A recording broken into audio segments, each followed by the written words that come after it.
Hi everyone, welcome back to Global IT Education YouTube channel. So today date 15, today topic is how to enable cost centers, how to create cost centers and how to view reports of cost centers. So ಇವತ್ತಿನ ಕ್ಲಾಸಲ್ಲಿ ನಾವು cost centres ಬಗ್ಗೆ ತಿಳ್ಕೊಳ್ಳೋಣ. So ಮೊದಲು cost centre ಏನು ಅಂತಂದರೆ a cost centre is a specific part or unit of an organisation where costs or expenses are recorded and tracked separately.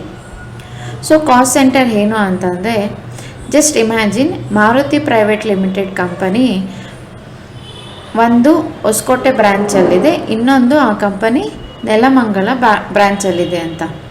So ಇವಾಗ Hosakote and Nelamangala ಬ್ರಾಂಚಸಲ್ಲಿ ಏನೇನು ಎಕ್ಸ್ಪೆನ್ಸಸ್ ಆಗ್ತಿದೆ, ಎಕ್ಸ್ಪೆಂಡಿಚರ್ಸ್ ಆಗ್ತಿದೆ, ಖರ್ಚು ಏನೇನು ಆಗ್ತಿದೆ ಅಂತ ರೆಕಾರ್ಡ್ ಮಾಡೋದೇ cost centres.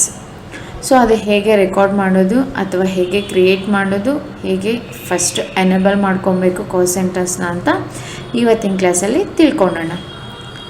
Let start. So ಮೊದಲು F11 ಕೀನ ಪ್ರೆಸ್ ಮಾಡಿ. ಇಲ್ಲಿ ನೀವು ನೋಡೋ ಹಾಗೆ ಅಕೌಂಟಿಂಗ್ ಅಂಡರಲ್ಲಿ ಎನೇಬಲ್ ಕಾಸ್ಟ್ ಸೆಂಟರ್ಸ್ ನೋ ಇದೆ, ಅದನ್ನು ಎಸ್ ಮಾಡ್ಕೊಳ್ಳಿ. ಎಸ್ ಮಾಡಿ ಕಂಟ್ರೋಲ್ ಎ ಮಾಡಿ ಸ್ಕ್ರೀನ್ನ ಎಕ್ಸೆಪ್ಟ್ ಮಾಡಿ.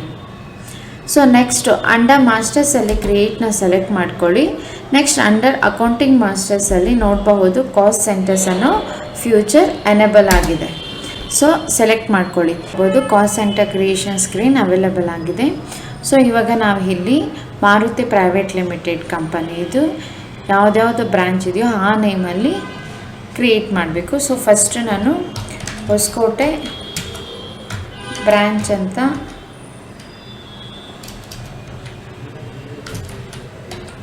Hosakote branch under primary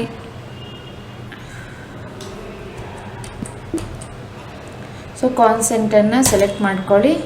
next ನಿಮಗೆ cost centre creation screen available ಆಗುತ್ತೆ. ನೆಕ್ಸ್ಟ್ ಇಲ್ಲಿ ನೇಮು ನೀವು ಬ್ರಾಂಚಸ್ ನೇಮ್ನ ಕ್ರಿಯೇಟ್ ಮಾಡಬೇಕು. ಸೊ ಮೊದಲು ಹೊಸಕೋಟೆ ಬ್ರ್ಯಾಂಚ್, ನೆಕ್ಸ್ಟ್ ಎಂಟರ್ ಮಾಡಿ. ಅಂಡರ್ ಗ್ರೂಪ್ ಬಂದು ಪ್ರೈಮರಿನೇ ಸೆಲೆಕ್ಟ್ ಮಾಡಿಕೊಂಡು ಸ್ಕ್ರೀನ್ನ ಆಕ್ಸೆಪ್ಟ್ ಮಾಡಿ. So next Maruti private limited company ಇನ್ನೊಂದು ಬ್ರ್ಯಾಂಚ್ ಇರೋದು ನೆಲಮಂಗಲ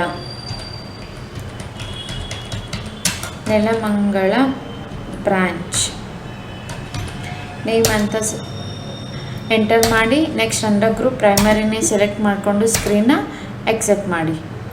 ಸೊ ನೆಕ್ಸ್ಟ್ ನಾವು ಕಾಸ್ಟ್ ಸೆಂಟರ್ಸ್ನ ಕ್ರಿಯೇಟ್ ಮಾಡಿದಾದಮೇಲೆ ಇವಾಗ ಟ್ರಾನ್ಸಾಕ್ಷನ್ಸ್ನ ರೆಕಾರ್ಡ್ ಮಾಡೋಣ.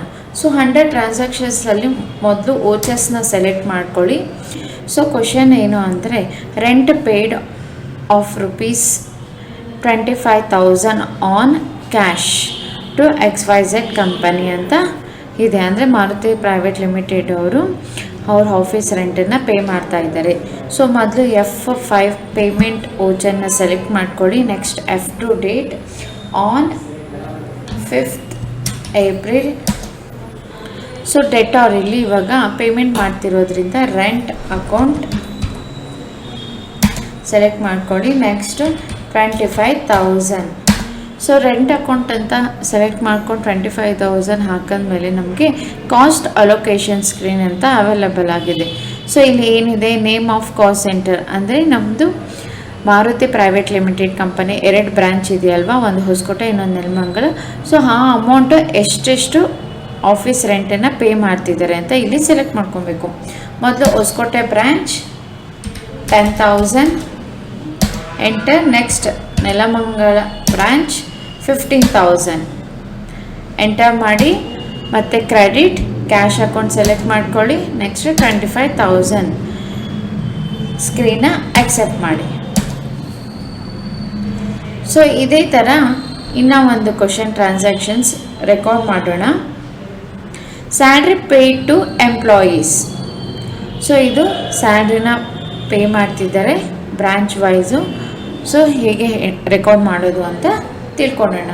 ಸೊ ಡೇಟ್ ಆನ್ ಮೊದಲು ಸ್ಯಾಲ್ರಿ ಎನ್ಕೋಡ್ನ ಸೆಲೆಕ್ಟ್ ಮಾಡ್ಕೊಳ್ಳಿ.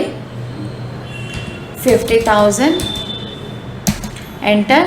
Next name of the cost centre Hosakote ಬ್ರ್ಯಾಂಚ್ಗೆ 25,000, ನೆಲಮಂಗಲ ಬ್ರ್ಯಾಂಚ್ಗೆ 25,000. So credit on cash, enter ಸ್ಕ್ರೀನ್ನ ಎಕ್ಸೆಪ್ಟ್ ಮಾಡಿ. So next date F2 on 10th April. So ಏನು ಅಂತಂದರೆ next question is travelling expenses for branches ಅಂತ ಇದೆ. ಅಂದರೆ ಬ್ರ್ಯಾಂಚಸಲ್ಲಿ ಏನೇನು ಯಾವ್ದ್ಯಾವುದು ಟ್ರಾವೆಲಿಂಗ್ ಆಗಿದೆಯೋ ಆ ಎಕ್ಸ್ಪೆನ್ಸಸ್ನ ರೆಕಾರ್ಡ್ ಮಾಡೋದು ಹೇಗೆ ಅಂತ. ಸೊ ಮೊದಲು debtor account travelling expenses 20,000. Next name of cost Hosakote branch 12,000 rupees ಟ್ರಾವೆಲಿಂಗ್ಗೆ ಖರ್ಚು ಮಾಡಿದರೆ, ನೆಲಮಂಗಲ ಬ್ರ್ಯಾಂಚ್ 8,000 rupees ಖರ್ಚು ಮಾಡಿದ್ದಾರೆ.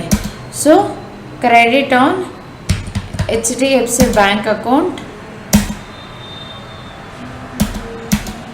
Check number 550099, enter, accept the screen.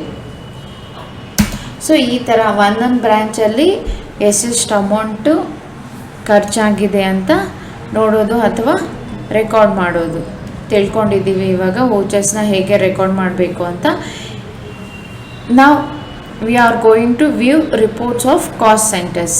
So ಮೊದಲು ಡಿಸ್ಪ್ಲೇ ಮೋರ್ ರಿಪೋರ್ಟ್ಸ್ಗೆ ಹೋಗಿ ನೆಕ್ಸ್ಟ್ ಸ್ಟೇಟ್ಮೆಂಟ್ ಆಫ್ ಅಕೌಂಟ್ಸನ್ನು ಸೆಲೆಕ್ಟ್ ಮಾಡ್ಕೊಳ್ಳಿ.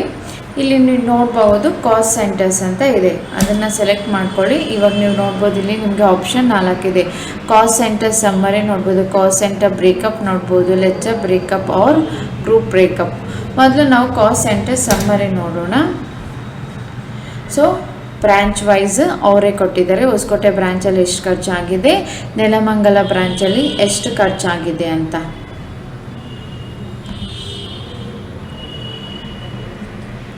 So next cost centre breakup same Hosakote ಬ್ರ್ಯಾಂಚ್ನ ಸೆಲೆಕ್ಟ್ ಮಾಡಿಕೊಂಡ್ರೆ ಎಷ್ಟು ಖರ್ಚಾಗಿರುತ್ತೆ, ನೆಲಮಂಗಲ ಬ್ರ್ಯಾಂಚ್ನ ವ್ಯೂ ಮಾಡಿದ್ರೆ ಎಷ್ಟು ಖರ್ಚಾಗಿದೆ ಅಂತ ನೋಡಬಹುದು.